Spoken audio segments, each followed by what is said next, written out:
asa naman sa umid ani. Kita na may noy ni liho kaning trabaho nga dili man ning ato ang liho. Ay, paano ba? Ay, te, pwede mangutana. Unsa man dong? Ay, ganun mangutana ko, ma'am ba? Sa labit ang balay ni Rilin di kabuhi.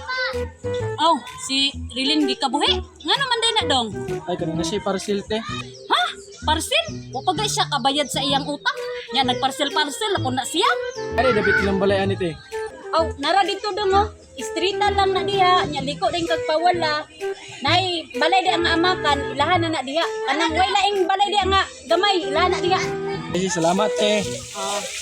Asa ka, ilaani ba? Ay, una ni ilaw. Ayo. Ayo. Ay, Sa man day toyo ni mo dong? ay kaning kaila kaning Rilin kabuhi, te. Ngano man day dong? Unsa may magtuyo sa ako dong? Nagtuo ka dong nga baka sigo ko dili dong simple tanaw sa ako. Langgam?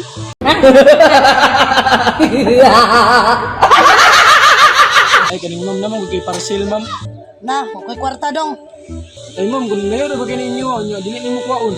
Unya, o makoy kwarta dong. Magbuot lugar kag di na ako nakwaon. Dito ra na sa inyo ha dong. Unya na nagmakakwarta ko ako rang kwaon. Ay, dili man na pwede, ma'am. Nganong dili man pwede dong? Nga pwede man na. Sa sunod na ako adlaw kwaon. Ay, nga na lang, ma'am, i-cancel na lang ni. Testing eh. Testing i-cancel na dong. Testing eh. Di ko gusto nga i-cancel na ni mo dong. Ako ang gusto dong. Dito ra na dong. Ako rang kwaon. Kwarta ko dong. Nabuang naman siguro ka dong. Ako naman yung nabuang ani. Ang isa naman ni.